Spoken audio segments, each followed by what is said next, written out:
On this edition of VLGA Connect, we talk about implementing the new Local Government Act. As if councils didn't have enough to worry about right now, but the new act is coming in and the timelines have been changed. This is a bit of hot off the press news. And to tell us about it, Stephen Cooper, a governance specialist and long-time professional in the local government sector, joins us. Stephen, thank you for being with us on VLGA Connect. Chris, thank you for talking to me. Good to hear you. And now we have some news off the bat in that the implementation plan for the Local Government Act has been updated in terms of timing due to some action at the state government level to bring implementation forward of some sections. Yeah, Chris, that's true. Most people will know that the Act was proclaimed on Tuesday, the 24th of March. What's possibly less well known is that there was a proclamation that Section 2.2, subsection 1, will start on the 6th of April. That's in a week and a half. And 2.2 will commence on the 1st of May. So that's really brought forward the need for the sector to be aware of the implications of those sections. So let's take those two pieces separately. What's coming in on the 6th of April that councils perhaps need to be aware of and prepared for? The really important thing for me on this, Chris, is these are very high level provisions. They go to the role and powers of the council. The governance principles, not the governance rules, but the principles of governance. Allowances for mayors, so that's important, and deputy mayors and councillors, what they get paid. Accountability principles around community engagement and public transparency. Again, not the policy, but the principles. Good practice guidelines around strategic planning, financial management and service performance, and the electoral provisions and some regulations. Yeah, I was just going to say, important distinction there that you've made a couple of times. Principles at this stage, not policies, because policies imply a fair bit of work to be done. So the principles that guide the operation of councils, the behaviour and roles of councillors, etc., coming in very quickly. The policy work is a little further down the track. Exactly. So it's not the detailed policy work, but it is also important that decisions where these are affected are framed in the context of the 2020 Act, the new Act, and not the old way. Because, we all have to, every decision's made under a head of power, and to not take account of the 2020 principles leaves councils exposed to challenge or at worst, or otherwise reputational risk of not getting it right. Yes. So the second tranche, the 6th of May effective sections, what do they entail?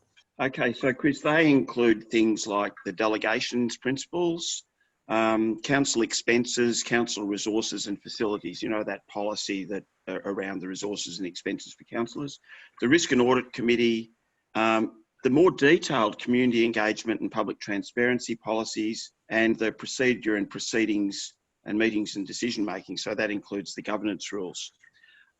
Chris, there's a nicety with some of those, of course, though, that there are savings clauses in the Act. So what that will mean is, although those provisions say for the governance rules commence from 1 May, the Act will allow that that the 1989 provisions can continue to apply up until the 1st of September.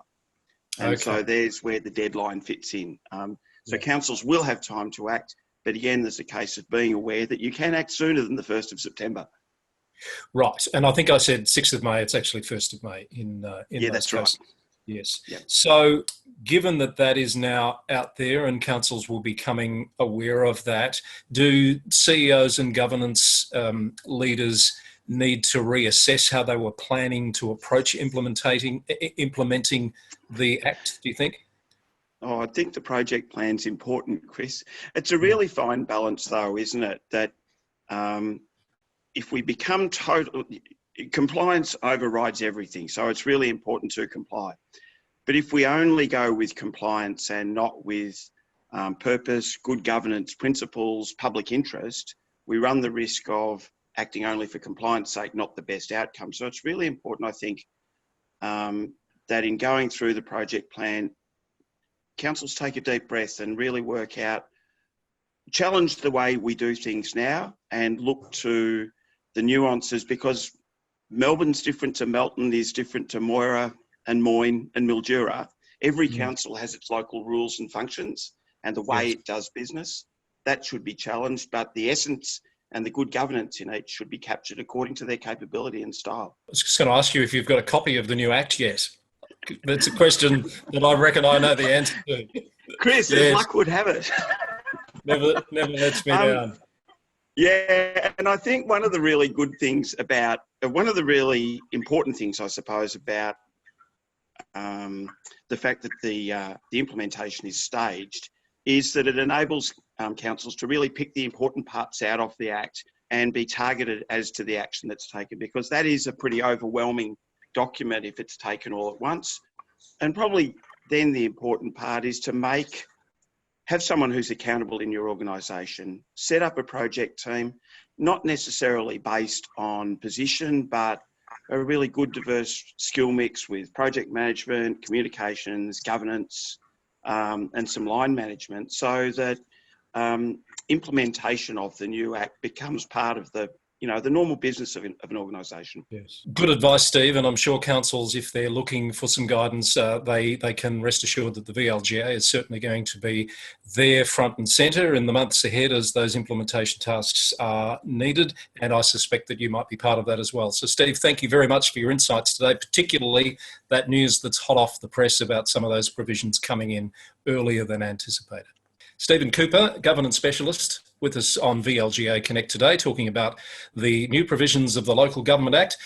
On VLGA Connect, we'd like to hear from you. If you have a story to tell, please get in touch, vlga@vlga.org.au, and we might see you on a future edition of VLGA Connect.